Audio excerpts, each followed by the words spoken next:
biases.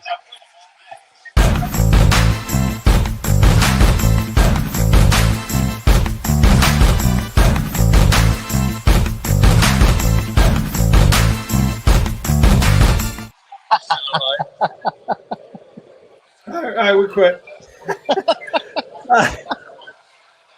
I asked him to do. He said he was going to do it. I'll take care of it.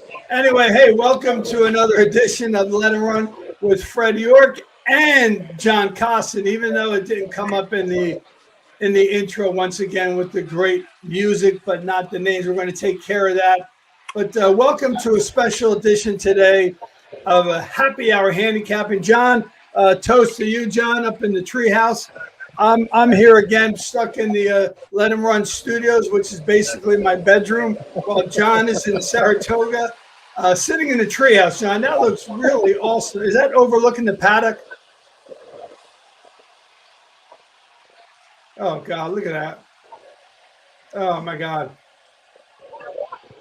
that's a shame. Last week, John. Last week you were on the beach. This week you're up in the treehouse at Saratoga. It's great. But hey, listen. So we're here once again to talk about the Pick Five. I think we might have lost your feed, John. I'm going to give you a minute to get your feedback. Come on back on, Johnny. There you are, Johnny. Hey, welcome back, John. Yeah. I thought you were really upset because they didn't put your name on there. I almost jumped out of a treehouse. I was that mad. Anyway, okay. So, hey, folks, today, once again, is a special edition of Let Him Run. We're going to do what we call our happy hour handicapping. And there's also another segment we're going to introduce today, kind of a fun segment before we jump into the races. And it's called, we have a couple questions in this segment called Johnny on the Spot. So, Johnny, one of the questions that we're talking about right now is, you see a top jockey, and again, when I talk top jockey, I'm talking about Irad Ortiz, gets on a horse that, he looks like he has no business being on this horse. The horse odds are very high in a race that you're not talking about a stakes race. What's our situation there, John? What's your thoughts? Well, when a top jock jumps on a horse, especially for a trainer that's not as well known as the big trainers, you got to take a look at it, especially deep dive. Why is he riding for this horse? And then when you brought that to my attention, we did the deep dive. We saw when he rides for, like, in the sequence tomorrow for Jeremiah, 15 starts, he's got 7 wins. So he's 50% with when Jeremiah uses him. So Jeremiah is using him when the horse is well known, and he's not going to have a journeyman rider on a horse and mess it up for him. So Irad jumping on, he's jumping on for a reason. So anytime that happens, you got to look at it and almost like always throw him in, especially in a multi-race bet. Well, and especially with those kind of percentages for Jeremiah Engelhart, who certainly doesn't race a lot of horses up here in Saratoga, to the best of my knowledge and from the numbers I've seen. But in that situation, yes, and I think you and I both, prior to going live, we altered our tickets a little bit, which we'll get into that. And again, I'll bring that up. Last week, if you followed us, and we hope you did, John put up a nice Pick 5 ticket for $90. That paid almost $500. So, and believe me, that's just the start of things right here. Because John and I, we're high on handicapping right now. And when we get like that, we're going to pick some winners. And that's what's going to happen today for tomorrow's races. We are handicapping the races tomorrow, Saturday, which include the Alabama. We're going to get to that in a minute. I got one more question, John, regarding Johnny on the Spot. Now, you're in the treehouse at Saratoga, and if I'm not mistaken, John, that overlooks the paddock where you have a good view of the horses. How much do you put into when you look at horses, what they call them paddock picks, or what kind of things do you look for, or can a horse really get you turned off or turned on? And I'm just interested in your thoughts on that. I think for the paddock pick, I'm getting turned off more than I'm getting turned on a horse. If a horse is acting up, sweating a lot, not doing, what they're trying to saddle him and all, his mind is not on it. So I would get off or downgrade a horse from the paddock rather than, upgrade. So turn off more. Yeah, turn off more than turn on. And you've been in the paddock with your own horses at times, so I'm sure you've gotten to see that situation close up, correct? Yeah, I saw it firsthand, and I saw horses that just didn't have their mind on running. They didn't want to be there that day, and it shows. So I'd be You do. downgrading more than They all look like $1 million in Saratoga's paddock. They all look like they belong. So how are you going to upgrade one over the other? That's a good point. Okay, well, okay, John, let's go ahead and get into the races now for tomorrow. The late pick 5 sequence, which starts in race number 8, which is a mile allowance race on dirt. And we got a nice field of 9 currently. This is all before the scratches, folks. So keep that in mind. And John and I will both be putting up some numbers tomorrow, or putting up some clips on X on his at John_Costin and me at let_M_run. We'll be putting little clips on any changes. But let's talk about race 8, John. It's a 45,000 optional claiming 9 winners of 2. Who are you sitting on in this race, John? Who do you like? I couldn't make heads or tails of this race. I was, between just about every horse. So I really couldn't even narrow down against some of the favorites. So it's a good chance to take a swing at, the bigger prices and, make sure you got a cover getting out of the pick 5. Normally I like to go narrow in the first legs, and we're doing this a day ahead of time. So we don't see the odds boards. We don't see the probables on the doubles. And we just had a lengthy discussion at our table here about that. Sure. It's so valuable. We go narrow the first leg because you got the most information in front of you. Later on, you want to spread because you're betting it blind. You have no idea. So this, we're doing it. So this ticket, betting this blind. Yeah, this ticket that we're putting up certainly may be impacted and most likely affected. So make sure you check in tomorrow with us, folks, to see any updates. But absolutely right. So who would be your horse that you would fall on the most, John? Probably. Oh God! I mean, I like about 4 of them equal, 5 of them equal. So I'm not even going to get out of pick, and I'm just going to go really deep into pick 5 and just get out of the leg and hope for the best. So I think that's I'll turn this over to you, Fred. No, that's a good strategy. No, I agree. When we look at the pick 5, and we'll put our tickets up before we're done. You went 6 deep. I went 5 deep. So to your point, it is a scramble of a race. The only horse I kind of have a little bit of an affinity for that I like a little bit is the number 9, Cut the Cord. Dropping down a little bit in class. The last time out was in the slop. He couldn't even stand up. Caramouche is getting on it. Caramouche has been on him for a while. I love Caramouche on any horse. He's been riding a little better. The horse is third off the life. I'm not saying this is just the only horse I like, but this is the horse I like the most. And they're taking blinkers off. He's won a couple times at Saratoga already. The 2 races back by our speed figures fit really well here, 88, 91. I would definitely like to see that horse. I think we both have the 9 horse in our sequence. So I think we both at least can agree on that. And you brought up a great point, looking at blinkers off. They tried the blinker experiment. His worst race on the whole entire sheet was with the blinkers. Now you take the blinkers off, and without blinkers, I mean, he's really competitive, and his speed numbers are there. The blinkers on, it's total disaster. Or was it the slop that was a disaster? Go back to the mud when he was 4x12. 2 of his worst races were on and off track. So whether it was the blinkers or the mud, we don't know. And there's so many variables in this race that I can't make heads or tails. So I'm going to go as deep as I can just to get out of this leg. Agreed. And the other reason, John, this might be a little selfish. I want to see Caramouche win. I just want to see the guy get interviewed again in the winner's circle. I love hearing. He cracks me up, man. He's so funny. And you got to watch them run back to the through the crowd at Saratoga. They run through the crowd back, and with a police escort in each jock getting back there. And he's chest bumping. He's high fiving. He's fist bumping. Are you kidding me? So oh my God! More than anybody. So if you ever see any videos on X or YouTube or whatever, he is into it with the fans so much. So you got to root for a guy that started his days at Parks Racetrack. Okay, well let's root for here. Yeah. Okay. Let's go to race number 9. This is the Skidmore, $150,000. Again, I think this is another head scratcher. It's 5.5 furlongs on turf. There's some super interesting horses in here. Again, I think when we put our pick 5 ticket up, you went a little deeper than me, but we both went deeper. Again, a tough race to figure out, John. But is there any horse here that you kind of put your hat on? these baby 2-year-olds, some trying the turf for the first time. It's so hard. After one race, they mature and grow up in 4 weeks like you can't imagine these 2-year-olds. So, I mean, it's anything can happen, but this interesting one is the one, Schwarzenegger. Leslie Ward paid almost $1 million for him. He was entered 2 weeks ago here. He scratched. Then he was entered in a stake race last weekend at Monmouth. He scratched. Then he was entered in this race, and he was also entered yesterday in a maiden special weight. He I was saw that. going to run the maiden special weight. He was going to run in that maiden race. Then the rain comes, and it comes off the turf. So what does that make you think? That they were going to pass up this spot? If he was that good, you would have went for a stake race your first start. They were going to plan on running him in the maiden special weight yesterday.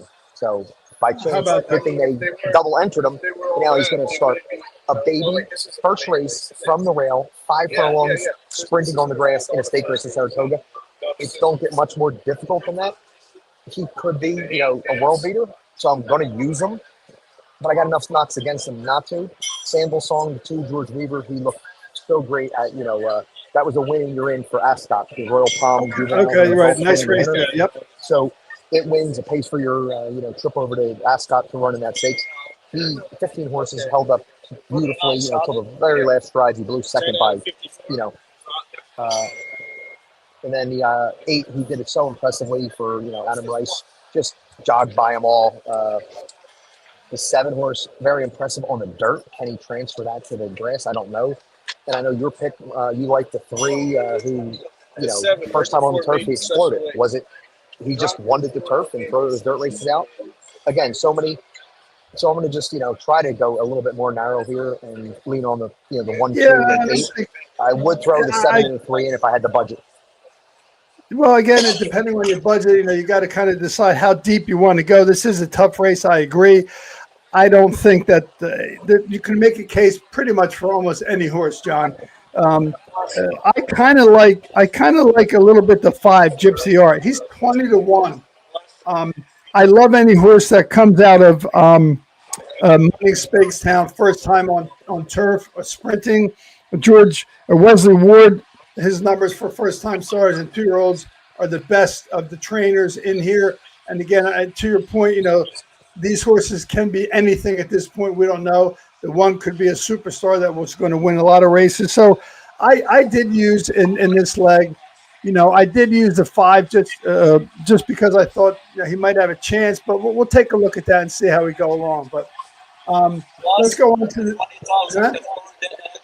All right, Nothing. Let's go on. It's Wesley Ward's other. 2 horses, Wesley Ward. His other one is 20-1. And I'm going to take the one who's going to be 2-1, the hot Wesley Ward. But it's going to be the 18-1 other Wesley Ward that you picked that comes running up there. And everybody's like, oh, the other Wesley won. We'll see. Hey, listen, I hope, like we said, we got an option where we can both hit here, but we'll see. Okay, race 10, big race of the day, the Alabama Grade 1, 1 mile and a quarter on dirt. A lot of good horses here. Small field of 6, but a loaded field. I think over the last couple of days, we've heard a lot of information about every horse in this race. I know that you and I both fall on one horse together, but we also have to think about one of the other horses that you like, Good Cheer, the number 2. So, John, why don't you talk a little about why you like the 2 and the 6 in this race? I know why we like the 6. The problem with the pick 5, everybody is going to use all 3. So by using all 3, you're going to take away all your value in the pick 5. You got to somehow narrow it down, but I have a case where all 3 of those top favorites can win. Lakara, if she gets loose on the lead, we've seen her get, gone down the pike, and she is like long gone, and nobody's going to catch her. Then you got Nitrogen, who's a turf specialist who won on the dirt, but against 2 other horses that were overmatched on the slop. Whether it was a slop that was good, but she did glide over that sloppy dirt tracks better than the turf. She looked better on that than the turf. But can she get agree with that, a mile and a 100%. quarter? I don't know. I don't know if she's a mile and a quarter horse. Lakara, if she gets her own way, she can get any distance. But if not, she'll fold up like she's done in the past. Good Cheer, 7 in a row. I caught her 3 times in a row leading up to that. And then last time when she got beat, we were so against her with Lakara, and she was 7-1. So we've nailed Good Cheer every single time. She's the proven commodity, that could get the distance, wants to go this far. But is there going to be enough pace in the race for her to close in, and Nitrogen's going to be sitting the guarding trip right behind Lakara. If Lakara can't get it, Nitrogen's going to be the one to get the jump. 10 good cheer, run her down. That's why 3 scenarios for me. No, I agree. And I singled in this race in a pick 5 ticket, which again I'll be putting up shortly.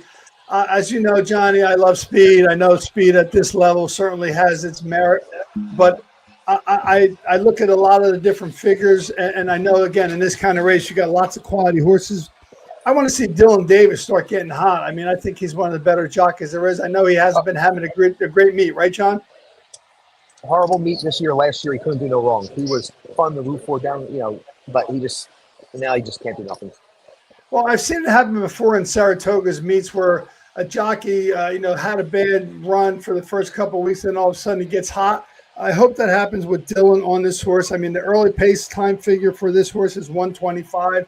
I know that doesn't just mean everything, but there's not even one horse other than the wild card. I don't know what kind of running style Queen Azteca has, but there's not even one horse here who has any early U.S. pace speed figure anywhere near 100, let alone 125. And again, I know that's not the only be-all, end-all, but the horse is also an E8 by Brisnet. All those things I think matter a little bit. I just don't know anything, John. If you know anything in your radar about this Queen Azteca, I don't know anything about that horse. We were talking about her this morning, and why is Team Valor coming here with this horse? And I heard the interviews with the trainer, Niels Peterson, and he's like, well, he's sandbagging the American public, or he's like, well, we know we can't win, but if she runs her race second, third, fourth, like you're shipping all the way over here to run third or fourth. I mean, pick a better spot and try to win it. So whether he's snowballing us or whatever, but she is a closer who's going to be stuck behind Good Cheer, and she don't have the turn of foot that Good Cheer. So I don't know. I can't, but Team Valor, what are they shipping her here for? So that's the only question mark. But if she beats me, she beats me.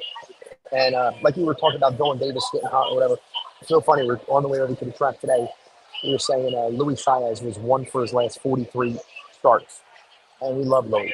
Then Manny Franco, 0 for his last 46. They both won first and third race today.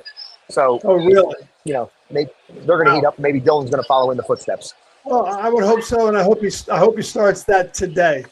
Tomorrow. Yes. So, well, today. Maybe he picks him today, John. I don't know. Sounds like you might have used him today too. So, yeah. Okay, so that race we kind of got figured out. We're going to go to race 11, which is the 4th leg in the sequence. It is a claiming $35,000 non-winner of 2, a mile and 16th on turf. Again, we're similar in this race in some of our picks, John.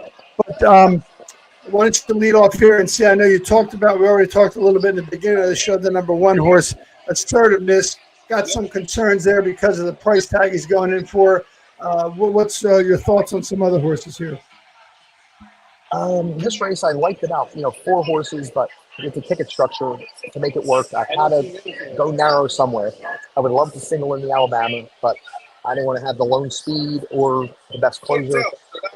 Sure. Leading off, horse that is going to fit the perfect trip and could win and beat us. But this race, I figured it was my best chance to go narrow and single the 1. He's never ran for a tag. He cost $650. Napoleon Spendthrift. He just doesn't fit their model. He's not going to be a stakes winner for them. He's not going to, they don't want a middle of the road allowance horse. They don't want to deal with it. So somebody's going to get lucky and get this horse $35,000. It's going to be useful for a stable like them. For me, if I claimed it, it'd be very nice horse for $35,000 claim. There's going to be a number of claims in. His recent races were good enough to blow this field away. We ran with Clock Tower and Massaro, who would be big favorites in this race. Everybody else that I like, the 2 has run for this claiming tag and missed. The 5 has run for this claiming tag and dropping now and missed.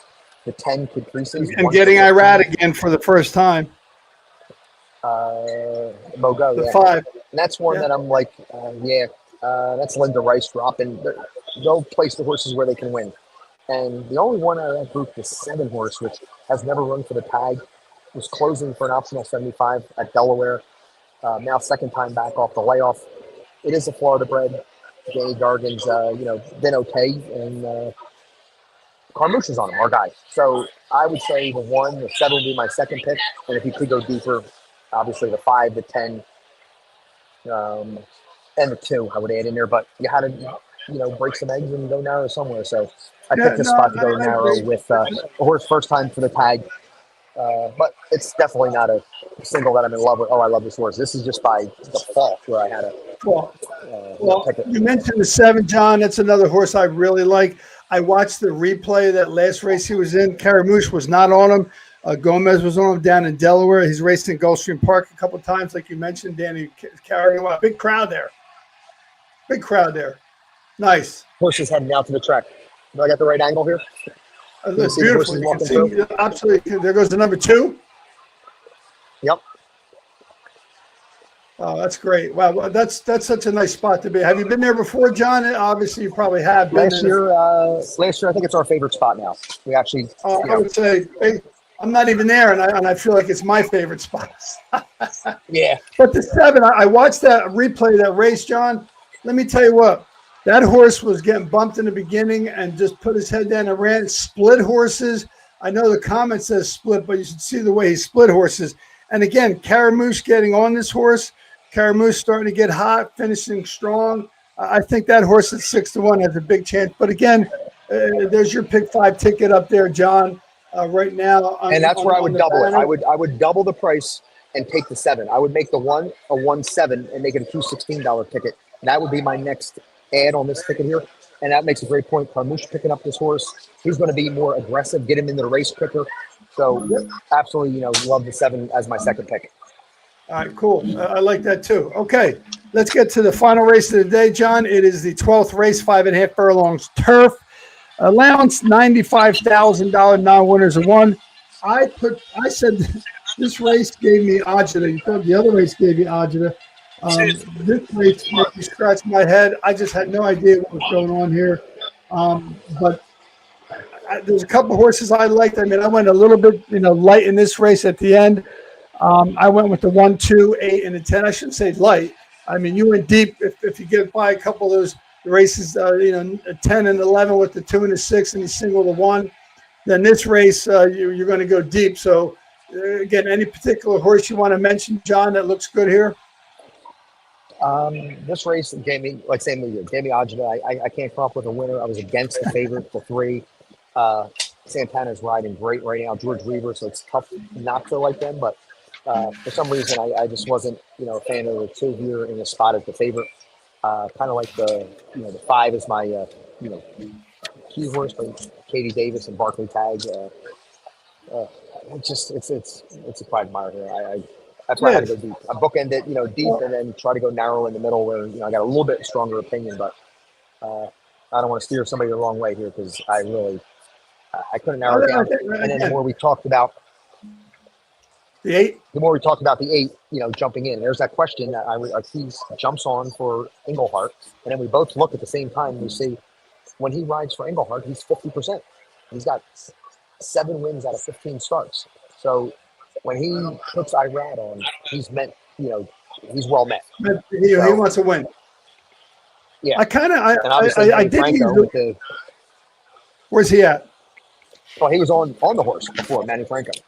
Oh, I'm saying he went for Franco. Yeah, I got you. Franco's on the 7. He's on the 7 for Patrick. Franco rode this horse. Now they're putting Irad. So yeah, that's got to tell you something. Yeah, and he's here. Yeah, so we got to use him. I used the 1 in this race. Spoken bluntly, again, you may say I have Caramouche. Nope. I may have Caramouche fever, but I kind of do draw a line through that the race 2 back. It was on synthetic. It's the first time, second time he tried it. Ran horrible on synthetic. 83 by last out. He wins in the field of 9 from the outside. Now he's on the inside. The third race back. Won again with Caramouche on again. So Caramouche looking to win 3 in a row. I think that horse has got a really big shot. I know we both have him on our ticket. Yeah, that's John's ticket's up there right now. I think if we can get by in those races where we got kind of like you said, we're skinny. We were both skinny in those races. You're a little skinnier than me in that race than I am. Where you singled the 1, which again is going to be interesting to watch that. There could be some interesting picks here. There's my pick 5 ticket up there. John's ticket costs you 108 for his. Mine costs 120. We talked about we want to keep our tickets in the neighborhood of about 150 or less to make them playable, but also give you some value. Did that race end, John? How'd you do? That race, no, they're going out to the track right now. So, this race going out? Okay. Yeah, they're going out. Okay. 8 minutes to post. Okay. All right. So those are tickets up there. Again, I just want to make sure that you all pay attention to tomorrow on X. I know John might be putting up a couple of little clips, little videos about some of the changes he might be making. I certainly will be looking at the same thing in terms of any scratches or changes. I think, is it going to be nice again tomorrow, John, like it is today, nice and sunny and fast and firm? Yeah, we got another beautiful weekend. When I was here 2 weeks ago, the same thing. And this is another great, Saratoga weekend. So, again, the same thing. And like I like to tell everybody, sometimes, I love a single where I love the single. This is a single by default that I'm stuck, trying to make the ticket work. I don't love this horse. There's too many negatives against him, but I had to lean somewhere. So other sequences where I know single by two, I know I love that sequence. These were going short by necessity. So this is a tough sequence. If it chalks out, it chalks out, but it could go absolutely bananas and, it could be a $50,000 pick five. If our middle three legs go crazy, then it could be nuts. We would pick up. Well, listen, we talked about some horses that have value. I think they had legitimate reasons why they had value, John. I think we both made some really excellent points about why we like those horses. So, the best thing would be if both our tickets hit. That would be a really big event for us. It's possible it could happen. It can happen. And either way, John. Once again, I just want to say thank you so much for joining us. Say hello to your buddies, Skins over there, and the rest of the gang. Yep. I hope. And we'll talk again, John. Good luck. Rest tomorrow with of the updates day. next week. Okay. All right, Fred. All right, brother. John, have a good one. Love you, bud. Take care. All right. All right. Let him run, everybody. Let him run. Let him run, baby. Okay, that took care of our time with our buddy Johnny Costin from Saratoga. Again, want to thank John. For those of you who have watched him before, he is one of the top handicappers in the country. He's been to 4 national horse racing championships in Vegas, qualified there 4 times, has won multiple tournaments locally. We live in New Jersey. Monmouth Park has contests there all the time, and John goes there. I've been there with him a couple times. Definitely a guy you want to pay attention to. Okay, let's turn our attention now to Gulfstream Park, where we're going to cover the late pick 5 at Gulfstream Park. And in those races, we're talking about race 7 through 11. I got a couple nice, interesting races there. We'll talk about a pick 5 that I'll post on X tomorrow for that. But let's cover race 7, which is 4:12 Eastern Standard Time. It's a 5.5 furlong dirt maiden special weight race. Got some quality horses in here. It's a nice, again, right now without any scratches, because tomorrow we'll talk about the scratches. It's a nice field of 10. So you got a nice field to pick from to make some decisions on who you want to go in the first leg of the pick 5. My top pick is the number 2, Josh Reddy. There's 8-1 horse. This horse is by a sire who hits at 29% with first timers. Again, just 2 out of 7, but this horse is just getting started in terms of being a stud, but he puts out winners. The horse has worked out tremendously. The trainer's not very well known. Ruben Sierra is not your number 1 trainer down there in Gulfstream Park, but in a race like this, a horse like that can pop up and win. He does do okay with 2-year-olds, 12%. He locks in at 12%. Not a bad horse to go at 8-1. Of course, the favorite is going to likely be the number 6, Road Forever, being ridden by the hot jockey we like, Erismael Jaramillo, working out tremendously like clockwork for Jose D'Angelo. I think that horse has a big shot. Again, you can make a case for a number of horses in this race. No question about that. But, I'm going to put up a pick 5 ticket for Gulfstream Park tomorrow on X. So be sure you watch let_MEM_run on X and posting some clips about some changes after the scratches come out. It's been happy hour handicapping, so I'm going to take a little sip here to clear my throat before we move on. Okay, so we're going to go to the second race in the sequence. It's race number 8, 4:46 Eastern Standard Time. A nice little handicap race, $70,000 handicap mile on the turf.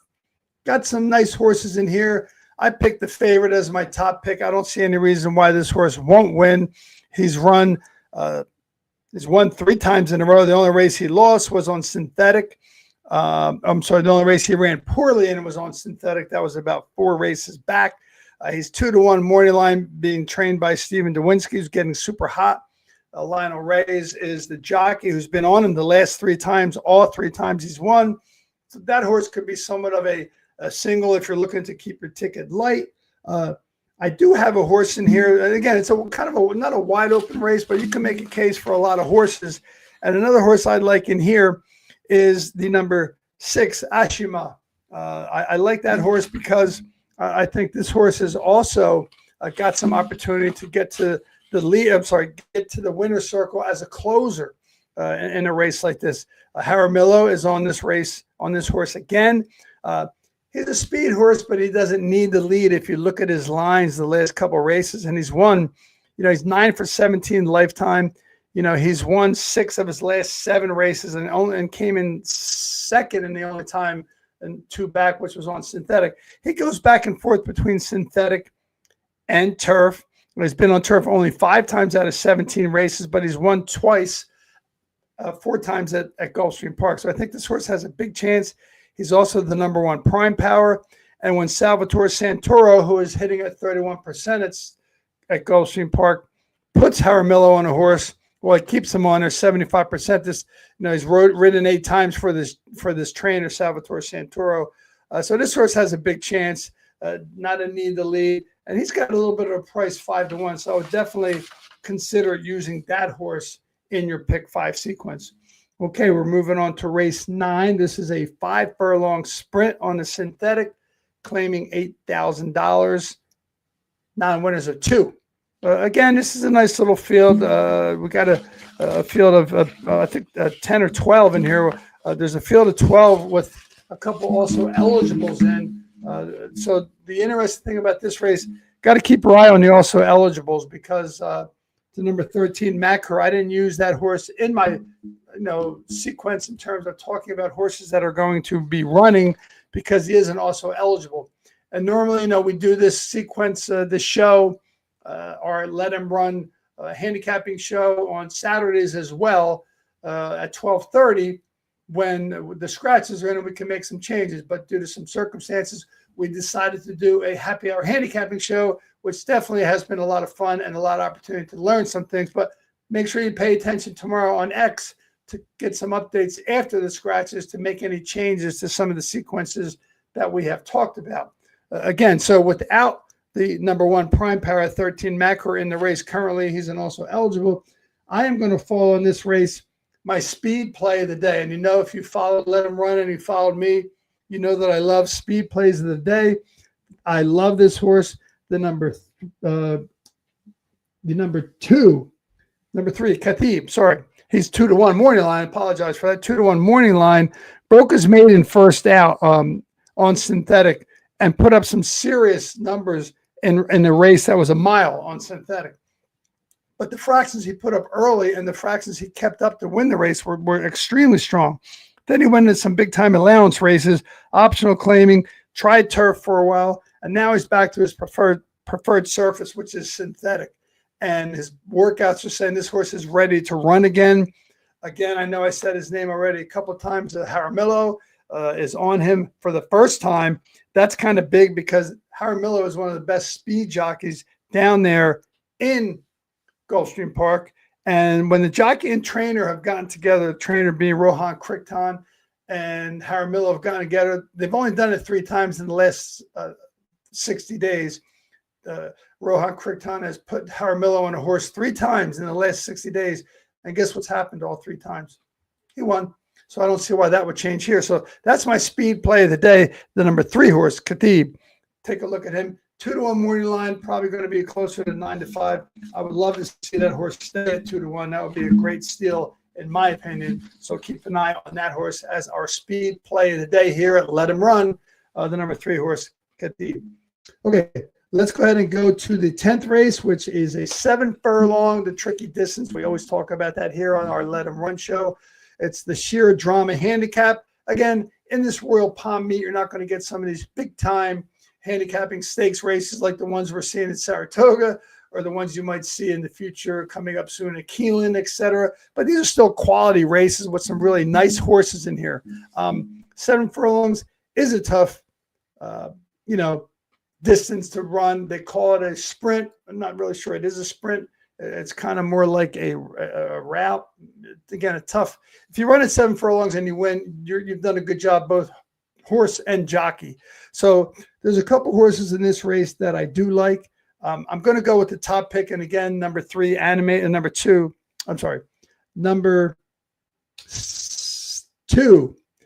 my bad. Number 2 is a horse that is 7-5, the likely, a post-time favorite. He is the morning line favorite. This horse has run 7 furlongs 3 times, came in first twice, and came in second once. You can't ignore those numbers. Again, at 7 furlongs, got the best record at 7 furlongs. He's third off the layoff, ran in a grade 2 race last time out at Churchill Downs, and came in second, barely came in second, lost by about 3/4 of a length. And most interesting about this horse, one of the jockeys that got his start here and ran very well for Saffie Joseph Jr. and went elsewhere and started riding elsewhere and run very well, Micah Husbands is on this horse again for Saffie Joseph Jr. It's his only mount. Micah Husbands is coming in for 1 race, 1 mount for Saffie Joseph Jr., 7-5 morning line favorite. I would definitely consider single in this horse in this race. There's no reason, no way Micah Husbands is coming just to get some fun in the sun here at the Hallandale Beach. And I think that horse has a big shot. If you're looking for a little price, the number 7 horse, the number 7 horse is also a favorite, Hall and Ice, 9-5. This horse has some speed. It's Saffie Joseph, second runner. If he gets to the front and nobody goes with him, that horse could be dangerous. I just think there's no question that Micah Husband knows that. Both horses are out of the Saffie Joseph barn, so you got to know there's some communication going on there between what's going on. One's 7-5, one's 9-5. Both certainly not going to give you a big return on the money. And even the third horse I like is number 9, Rumors Have It, and the morning line is 7-2. Interesting about this horse, he put up 100 Beyer speed figure, a triple-digit Beyer speed figure in a race like this, stands tall. Again, it wasn't the slop, but if he carries that figure over onto a fast track, look out.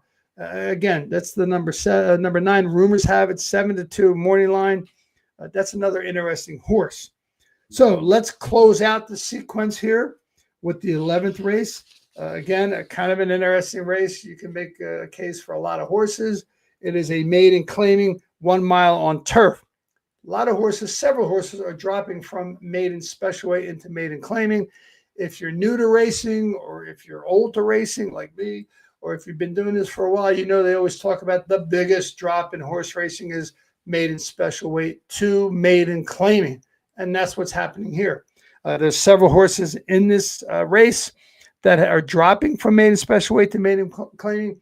Some of them, they're dropping just because I think they're looking for an opportunity. The horses have not been running well, and obviously they're up for claim. The horse I like the best, again, is a horse that is the favorite, the number 3, Animated, being ridden by Edgar Zayas and trained by Joseph Orsino. Third off the layoffs, the last 2 races were at Monmouth Park and maiden special weights. They were high-class races, tough races. He put up some good Beyer speed figures for a race like that would hold up well here in this maiden claiming race. And I think Zayas getting on again. He was on the first time this horse raced at Gulfstream Park in synthetic, 1 mile and 70. It didn't run too well. That was only his first race. We could be forgiving him for that. And the other big part about this horse, why I really like it, is that the trainer, Joseph Orsino, when he is dropping from maiden special weight to maiden claiming, 30%. And not 1 or 2 times. How about 29 times? So he knows what he's doing. If he puts a horse into a maiden claiming race, he's doing it for a reason. And that reason is to have that horse win the race. Another horse that looks like it could be interesting, and a horse I kind of like, he's got an outside post in number 11, Mr. Business. This horse is being ridden by Marco Meneses, a jockey who wins occasionally. Another horse dropping from maiden special weight to maiden claiming. The trainer hasn't done it very often. He's only done it once. So I think, there's no sort of mark on his record for being a bad trainer when he puts a horse from maiden special weight to maiden claiming. But he would be another choice to look at. So you could make a case for a couple other horses in that race. We will look tomorrow at the scratches to make any further decisions on some of these horses we looked at today at Gulfstream Park, as well as Saratoga. I know we talked about the Alabama. That's the big race tomorrow at Saratoga. I think both John and I both talked about, which there's John's pick 5 right up there. Now, again, if you want to look at it, John hit the pick 5 last week at Saratoga, so I wouldn't take this too lightly. It's a $108 ticket. It spreads out early, as we mentioned, got a little light in the middle, and it spreads out in the end. So if you can get to that last leg with the 1, 2, 4, 5, 8, 10, that's a pretty good position to be in. My ticket is similar. Again, I singled the horse that I talked about a little bit. I think that horse is going to wire the field. LaCara in the 10th race at Saratoga, which is the Alabama, really has the highest U.S. time form pace figure by a ton. Again, it's not the only reason you like the horse. He's a quality horse. He's raced the last 3 races at Grade 1 races, so opportunity there to go a little deeper. We both went a little deep in the last leg. I went 4 deep. John went 5, 6 deep. So take some of the horses you like, put them together. Take some of the horses we like, put them together. Those tickets are fairly economical. 108, you can go in with a buddy and split it for $54. 120, you can go in with somebody and split it for 60. 3 guys can split it for 40. Could pay out big either way. It'll give you some opportunity to have some fun. And we appreciate all the viewers who tuned in today. But once again, follow John on X at John_Costin. That's on X, John_Costin. You can follow me on X at let_EM_run, capital LET_EM_RUN. So check us out, follow along. We appreciate you following. And I want to say thank you to our new viewers. Continue to welcome to our viewers who watch us often. And once again, a big thank you for Johnny Costa taking some time from the treehouse at Saratoga overlooking the paddock. That's why we call him the traveling handicapper. We don't know where he's going to be next week. Who knows? Maybe be back at Saratoga. I think next week is the Travers on Saturday at Saratoga. That's a big race. So stay tuned, enjoy, and don't forget, boys and girls, let them run.